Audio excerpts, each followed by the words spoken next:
Hello friends, equity సమర్పించు weekends అప్డేట్కి స్వాగతం. ఇక లాస్ట్ వీక్ ఒక బిగ్ సెల్ ఆఫ్ తర్వాత ఈ వారం మార్కెట్ కొద్దిగా కూల్గా ఉందని చెప్పుకోవచ్చు. సో నిఫ్టీ పరంగా మనం చూస్తే కనుక లాస్ట్ వీక్ ఆల్మోస్ట్ ఒక 1100 పాయింట్స్ క్రాక్ అయింది.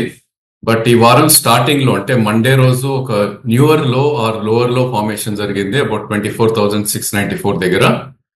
అది ప్రీవియస్ 3 వీక్స్ లోకి చూస్తే కనుక ఒక 60 పాయింట్స్ పడినప్పటికీ దాని తర్వాత స్వల్పంగా రికవర్ అయ్యి ఒక రేంజ్ అనేది ఎస్టాబ్లిష్ అవటం చూసాం. సో ఇక ఈరోజు ఈ వారం మనకి ఓపెన్ చూస్తే 25,084 అండ్ ఇనిషియల్లీ 25,300కి వెళ్ళినప్పటికీ ప్రాబ్లీ క్లోజింగ్ చూస్తే కనుక బిలో 25,000 క్లోజ్ అయింది. సో ఈ కన్సల్టేషన్ ఇంకా కొనసాగుతుందా లేదంటే ప్రాబ్లీ ఇక్కడ నుంచి ఒక అప్ మూవ్ వస్తుంది అనేది మనం చూడాలి. ఏదైనప్పటికీ 24,694 కింద 1 or 2 days క్లోజ్ అవుతే కనుక ఇంకా బేరిష్ వెళ్ళే ఛాన్సెస్ ఉంటుంది.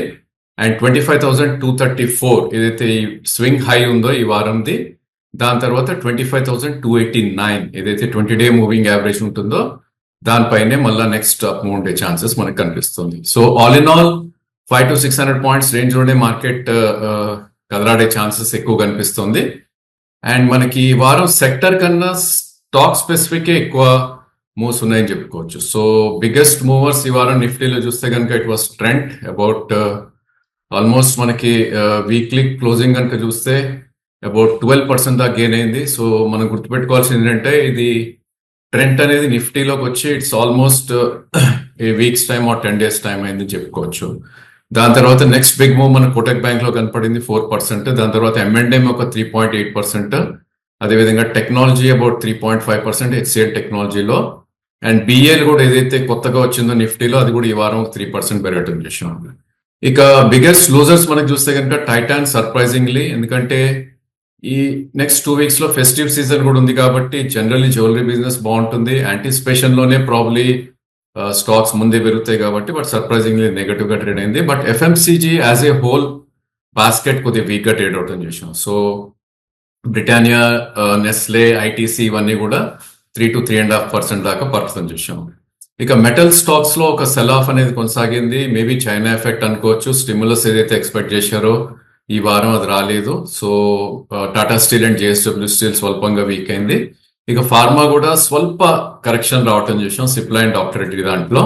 And other names like of course TCS results తోటి ఒక 2.5% క్రాక్ అయింది. అదేవిధంగా SBI life and power grid లాంటి స్టాక్స్ స్వల్పంగా నెగటివ్ గా క్లోజ్ అవటం చూసాం. ఇక బ్యాంక్ నిఫ్టీ విషయానికి వస్తే కనుక last week 2,200 brutal cell of తర్వాత ఈ వారం ఒక లోవర్ లో ఫార్మేషన్ జరిగి ప్రాబ్లీ ఒక రివర్సల్ బార్ వచ్చిందని చెప్పుకోవచ్చు. ఎందుకంటే వీక్లీ చార్ట్స్ మనం చూస్తే కనుక 51,543 ఏదైతే ఓపెన్ అయిందో 51,784 దాకా వెళ్ళటం చూసాం.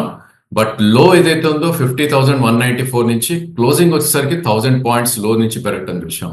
సో నిఫ్టీతో కంపేర్ చేస్తే బ్యాంక్ నిఫ్టీ బెటర్ గా పర్ఫామ్ చేసిందని చెప్పొచ్చు. ఒకవేళ ఈ హ్యామర్ ఫార్మేషన్ కనుక హోల్డ్ అవగలితే కనుక అట్లీస్ట్ రానున్న వారాల్లో 50,194 ఏదైతే ఉందో ఒక బాటమ్ ఫామ్ అయిందని చెప్పొచ్చు. బట్ ఆఫ్ కోర్స్ కన్ఫర్మేషన్ రావాలంటే కనుక మనకి డైలీ చార్ట్స్ లోకి వెళ్ళి 20-day మూవింగ్ యావరేజ్ పైన క్లోజ్ అయితేనే కన్ఫర్మేషన్ వస్తుంది. అంటే 51,985 పైన క్లోజ్ అవ్వాలి. సో ఒకవేళ 52,000 పైన క్లోజ్ అయింది అంటే కనుక మేబీ 1,200 పాయింట్స్ స్టాప్ లాస్ పెట్టుకుని అక్కడి నుంచి 2-3,000 పాయింట్స్ కూడా అప్ వెళ్ళే ఛాన్సెస్ అనేది మనకి వారాంతరం చార్ట్ లో మనకు కనపడుతుంది. లేదంటే సైడ్ వేస్ కూడా వెళ్ళే ఛాన్సెస్ మనకి ఎక్కువ కనిపిస్తుంది. సో బ్యాంక్ నిఫ్టీ కాంపోనెంట్స్ లోకి వెళ్ళి చూస్తే కనుక ప్రాబ్లీ గెయినర్స్ లోకి మనం వెళ్ళి చూస్తే Kotak biggest gainer 4%. Of course అది one of the good weightage ఉన్న స్టాక్. దీనికి ప్రధానంగా బ్రోకింగ్ కంపెనీ ఏదైతే ఉందో పాజిటివ్ నోట్ ఇవ్వడం జరిగింది. దాని తర్వాత ఓన్లీ 2 గెయినర్స్ ఉన్నాయి కోటక్ తో పాటు ఐడిఎఫ్సి అండ్ ఎస్బీఐ. ఇవి కూడా స్వల్పంగా 0.3 నుంచి 0.75 దాకా పడుతుంది చూసాం.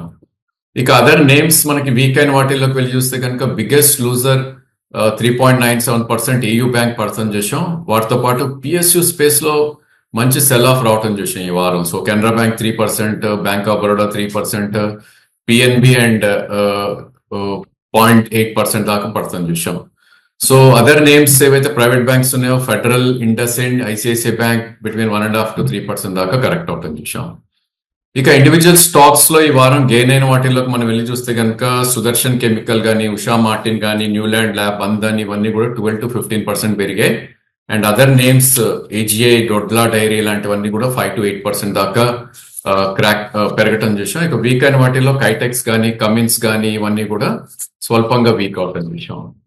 ఇక ప్రతి వారం లాగా మనం ఈ వారం కూడా 4 స్టాక్స్ తీసుకోవడం జరిగింది. సో ఆ స్టాక్స్ మనం చూస్తే కనుక ఎక్కువ ఇన్వెస్టర్స్ ఎవరైతే అడిగారో మనం ఆ స్టాక్ ని తీసుకోవడం జరిగింది కాబట్టి ఆ స్టాక్స్ గురించి డిస్కస్ చేద్దాం మనం.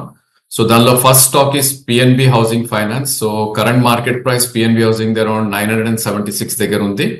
So most of the mid cap rallies లాగే ఈ స్టాక్ కూడా ఒక మంచి అప్ మూవ్ రావటం చూసాం. సో ఐ థింక్ 604 అనేది ఈ మార్చ్ లో లో ఫార్మేషన్ జరిగింది. దాని తర్వాత బై సెప్టెంబర్ అంటే లాస్ట్ మంత్ హై మనకి చూస్తే కనుక 1202 దాకా రావడం చూసాం. ఆఫ్ కోర్స్ వేరియస్ రీజన్స్ ఉన్నాయి దీనికి.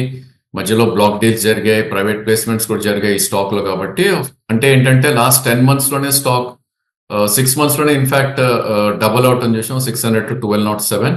And in fact last month closing 950. So 1200 నుంచి ఒక మంచి రియాక్షన్ వచ్చి ఒక సైడ్ వేస్ లోకి వెళ్ళిపోయింది స్టాక్. ఇప్పుడు ఓవరాల్ స్పేస్ కూడా సైడ్ వేస్ లో ట్రేడ్ అవుతున్న స్టాక్ ఇది. దీనికి సపోర్ట్ పాయింట్ లోకి వెళ్ళి చూడాలి అంటే కనుక 850 స్వింగ్ లో ఏదైతే ఉందో ఒక మేజర్ సపోర్ట్ ఉంటుంది. దాని తర్వాత 821 అనేది 200-day మూవింగ్ యావరేజ్, అది కూడా ఒక సపోర్ట్ పాయింట్ కింద చూస్ చేయొచ్చు. సో ఎవరైనా కొనాలి పిఎన్బి హౌసింగ్ ఫైనాన్స్ అంటే కనుక ప్రాబ్లీ ఒక రేంజ్ 850 and 820 మధ్యలో కొనే ప్రయత్నం చేయాలి. అఫ్ కోర్స్ అంత పడినా పడకపోయినా కానీ వెయిట్ చేయటం ఇట్స్ అ గుడ్ ఐడియా. లేదు మిస్ అవ్వకుండా ఉండాలి అంటే కనుక ఎస్ఐపి మోడ్ లో లాంగ్ టర్మ్ ఇన్వెస్టర్స్ అయితే కొనొచ్చు. బట్ బై ద టైం అది 820 వచ్చేసరికి ఫుల్లీ ఇన్వెస్ట్ ఉండాలని అనుకోవచ్చు మనం. సో దీని ఆల్ టైమ్ హై మనకి చూస్తే కనుక 2017 లో అబౌట్ 1422 దాకా రావటం చూసాం. మేబీ అక్కడ దాకా కూడా వెళ్ళే ఛాన్సెస్ ఉంది. అంటే 40% అప్ సైడ్ ఉంది ఇక్కడ నుంచి కూడా, అండ్ డౌన్ సైడ్ చూస్తే 15% ఉంది. సో ఈ స్టాక్ ని ఐ థింక్ ఇన్వెస్ట్మెంట్ కి one should try to by. And one more stock, second stock మనం చూస్తే కనుక బిఎల్ఎస్ స్టాక్ తీసుకోవడం జరిగింది. దీని కరెంట్ మార్కెట్ ప్రైస్ అరౌండ్ 362 దగ్గర ఉంది. So same story, mid cap stocks లాగే ఇది కూడా దీని journey about last year March అంటే 2023 మార్చ్ లో 254 నుంచి స్టార్ట్ అయిన జర్నీ. దాని తర్వాత కన్సాలిడేషన్ అవుతూ హయ్యర్ హైస్ ఫార్మేషన్ అయితే జరుగుతుంది. ఎందుకంటే ఫిబ్రవరి 2024 లో 429 దాకా వెళ్ళటం చేసాం. అగైన్ లాస్ట్ మంత్ లో 474 హై ఫార్మ్ అవటం చేసాం. సో ఆల్మోస్ట్ ఈ స్టాక్ కూడా లాస్ట్ 1.5 year గా చూస్తే కనుక మోర్ దాన్ డబల్ అనే అనుకోవచ్చు. మేబీ నియర్ టు డబల్ అయింది ఇది స్టాక్. అండ్ అక్కడి నుంచి ఒక కన్సాలిడేషన్ మోడ్ లో ఉంది. దీని రేంజ్ మనం చూస్తే కనుక ఇన్ఫాక్ట్ ఇక్కడే సపోర్ట్ పాయింట్ ఉంది 351, 200-day moving average. And swing లో చూస్తే కనుక 336. సో చాలా నియరర్ సపోర్ట్ ఉంది కాబట్టి ఈ స్టాక్ ని మేబీ 50% ఇక్కడ కొనే ప్రయత్నం చేయాలి. అండ్ 335 వస్తే కనుక బ్యాలెన్స్ 50% తీసుకోవాలి. బట్ ఇలాంటి స్టాక్స్ లో కొద్దిగా అప్రమత్తంగా ఉండాలి. The movement it closes below 300 stop loss కూడా పెట్టుకోవాలి. ఎందుకంటే ఏమవుతుందంటే మార్కెట్ బేరిష్ లోకి వచ్చినప్పుడు ఇలాంటి స్టాక్స్ చాలా చాలా హెవీగా డౌన్ సైడ్ రియాక్ట్ అవుతాయి. And probably sector rotation and cycle rotation అయినప్పుడు నెక్స్ట్ బుల్ మార్కెట్ లో ఇలాంటి స్టాక్స్ మళ్ళా వస్తాయో లేదో అని మనం కేర్ఫుల్ గా ఉండాలి. It's not a name like PNB housing లాగా ఈ స్టాక్ అయితే చూస్ చేయకూడదు. Of course next target uncharted లో ఉంది కాబట్టి 500 దాకా కూడా అప్ సైడ్ పొటెన్షియల్ ఉన్న stock. So 150 rupees upside and maybe 30-40 rupees downside కాబట్టి 1:4 రిస్క్ రివార్డ్ లో as a trading bet BLS ని one should try to buy అని చెప్పొచ్చు. ఇక థర్డ్ స్టాక్ మనం డిస్కస్ చేసేది జైడస్ లైఫ్ గురించి మాట్లాడాలి. అండ్ ఈ స్టాక్ మనం చూస్తే కనుక one of the under performing stock in pharma space గా చెప్పుకోవచ్చు. ఎందుకంటే ఆల్ స్టాక్స్ ఏవైతే ఉన్నాయో హైర్ హైస్ హిట్ అవుతూ ప్రాబ్లీ ఒక న్యూ రేంజ్కి వెళ్తుంటే ఈ స్టాక్ ఒక రేంజ్ అనేది ఎస్టాబ్లిష్ చేసుకుంటుంది. 933 నుంచి 1324 లాస్ట్ 4 months లో ఒక బిగ్ ర్యాలీ రావటం చూసాం. అండ్ ఒక 1-2 months నుంచి కన్సాలిడేషన్ జరుగుతుంది బిట్వీన్ 1300 అండ్ మేబీ 1000 అని అనుకోవచ్చు. బట్ గుడ్ థింగ్ ఏంటంటే ఈ స్టాక్ కి 999 లో ఒక మేజర్ సపోర్ట్ ఉంది. సో కరెంట్ మార్కెట్ ప్రైస్ నుంచి చూస్తే కనుక ఒక 60 points కిందకు వస్తే కనుక 200-day మూవింగ్ యావరేజ్ ఉంది అక్కడ.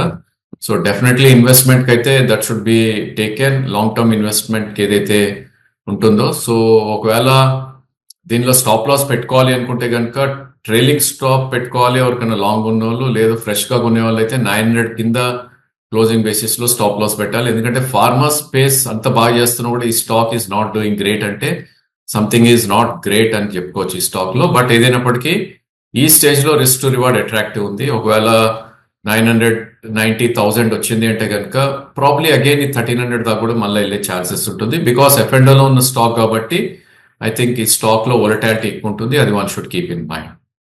ఇక ఫోర్త్ స్టాక్ మనం చూస్తే కనుక సిడిఎస్ఎల్. సో మనందరికీ తెలిసిన స్టాకే. Most of the exchange names కానీ లేదంటే డిపి సర్వీసెస్ స్టాక్స్ ఇవన్నీ కూడా ఒక స్టడీ రిటర్న్స్ ఇస్తున్నాయి లాస్ట్ కపుల్ ఆఫ్ ఇయర్స్ గా. అండ్ ఒక హయ్యర్ హైస్ ఫార్మేషన్ జరుగుతూ వస్తుంది మనకి స్టాక్. సో ప్రాబ్లీ ఈ స్టాక్ కూడా అదే కోలో మనకు చూస్తే కనుక 870 నుంచి విత్ ఇన్ 6 months 1660 దాకా రావటం చేసాం బై ఆగస్ట్ వచ్చేసరికి. అండ్ అక్కడ 2 months నుంచి ఒక కన్సాలిడేషన్ లో కొనసాగుతున్న స్టాక్. అఫ్ కోర్స్ దీని రేంజ్ ఇప్పుడు చూస్తే కనుక 1300 నుంచి 1500 మధ్యలో కదలాడే ఛాన్సెస్ ఎక్కువ కనిపిస్తుంది. సో ప్రతి మచ్ మనం near to the high end of the range 1478 current market price కాబట్టి మేబీ 1350 వస్తేనే ఐ థింక్ అది కొద్దిగా బయింగ్ అట్రాక్ట్ అవుతుంది. అండ్ 100-day మూవింగ్ యావరేజ్ కూడా అక్కడే ఉంది 1330 ఆ రేంజ్ లో. సో ఈ స్టాక్ కూడా లాంగ్ టర్మ్ కి డెఫినెట్లీ ఇన్వెస్ట్ చేయొచ్చు. ఎవరైతే లాంగ్ టర్మ్ ఇన్వెస్టర్స్ ఉంటారో వాళ్ళు దే షుడ్ డూ ఎస్ఐపి అని సజెస్ట్ చేస్తాను. ఎందుకంటే మార్కెట్ పడతా కొట్టి కొనాల్సిన స్టాక్ ఇది, లాంగ్ టర్మ్ హోల్డ్ చేసే కైండ్ ఆఫ్ స్టాక్. ఒకవేళ ఎవరైనా ట్రేడింగ్ బెట్ కింద తీసుకుందాం అంటే కనుక 1233 కింద compulsory closing basis stop loss పెట్టుకుంటే it's a good idea. So probably ఇక్కడ నుంచి మార్కెట్ ఏ డైరెక్షన్ ఉంటుంది అనేది మనకి నెక్స్ట్ వీక్ తెలుస్తుంది. ఒక బ్రేక్ డౌన్ ఆర్ బ్రేక్అవుట్ వస్తేనే ఫ్రెష్ ట్రేడ్స్ లోనే మనకు ఆపర్చునిటీ ఎక్కువ ఉంటుంది కాబట్టి అది క్లోజ్ గా వాచ్ చేయాలి.